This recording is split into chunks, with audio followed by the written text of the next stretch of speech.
Hi friends, present USA వాళ్ళకి 1.5 hours తో Amazon prime వీడియోలో స్ట్రీమింగ్ అవుతున్న హాఫ్ స్టోరీస్ మూవీస్ ని నేను ఐబొమ్మలో డౌన్లోడ్ చేసుకుని అయితే చూసా.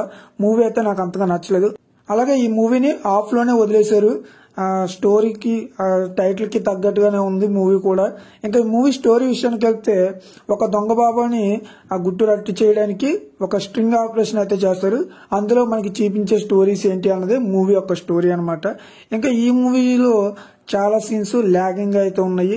అలాగే ఈ మూవీలో ప్లస్ పాయింట్స్ విషయానికి వస్తే, మనకి థ్రిల్లర్ ఎలిమెంట్స్ చూపించే కొన్ని సీన్స్ కొంచెం థ్రిల్ అయితే ఇస్తాయి. అలాగే బ్యాక్గ్రౌండ్ మ్యూజిక్, కోటి గారు ఇచ్చిన బ్యాక్గ్రౌండ్ మ్యూజిక్ అయితే చాలా బాగుంది. యాక్టర్స్ విషయానికి వస్తే బాగానే నటించారని చెప్పుకోవచ్చు. ఇక మైనస్ పాయింట్స్ విషయానికి వస్తే, ఆ స్టోరీస్ ని హాఫ్ లోనే వదిలేయడం అయితే జరిగింది. బహుశా మనకి సెకండ్ పార్ట్ వచ్చే అవకాశం అయితే ఉంది ఈ మూవీ నుంచి. అలాగే మనకి ఈ మూవీలో ఎవరు దెయ్యాలు ఎవరు మనుషులు అన్నది కూడా అంత క్లారిటీగా అయితే చూపించలేదు. చాలా కన్ఫ్యూజింగ్ అయితే ఉంటుంది. స్క్రీన్ ప్లే కానీ డైరెక్షన్ కానీ అవన్నీ కూడా మనకి శ్రద్ధ పెట్టి సరిగ్గా చూడాలన్నమాట.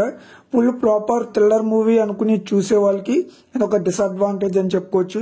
మూవీలో చాలా కన్ఫ్యూజన్స్ అయితే ఉంటాయి. కొంచెం జాగ్రత్తగా మీరు అబ్జర్వ్ చేసి మూవీని అయితే చూడాలి. 1.5 hours కాబట్టి మూవీని మనం ఈజీగా వన్ టైం అయితే చూడొచ్చు. ఇంకా ఫ్యామిలీతో చూడొచ్చా అంటే ఈ మూవీ సగంలో ఒక 20 minutes రొమాన్స్ సీన్స్ అయితే ఉంటాయి. అవి తప్ప మిగతావన్నీ కూడా ఈజీగా మనం అయితే చూడొచ్చు.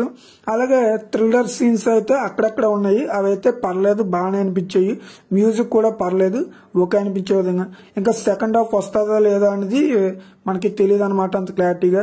ఎందుకంటే మూవీలో చాలా సీన్స్ ఆఫ్ గానే చూపించి, స్టోరీస్ అన్నిటిని కూడా ఆఫ్ గా చూపించి వదిలేశారు.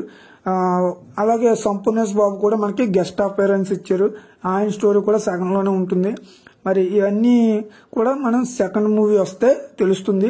మూవీ అయితే పర్లేదు, వన్ టైం ఈజీగా చూడొచ్చు. అలాగే ఈ మూవీకి నేను ఇచ్చే రేటింగ్ ఎంతంటే 5కి ఒక 2 రేటింగ్ అయితే ఇస్తాను. ఇది నా ఒపీనియన్ మాత్రమే. నా ఎక్స్ప్లెనేషన్ నచ్చితే లైక్ చేయండి, షేర్ చేయండి, సబ్స్క్రైబ్ చేసుకుని బెల్ ఐకాన్ కూడా క్లిక్ చేసుకోండి. Thank you.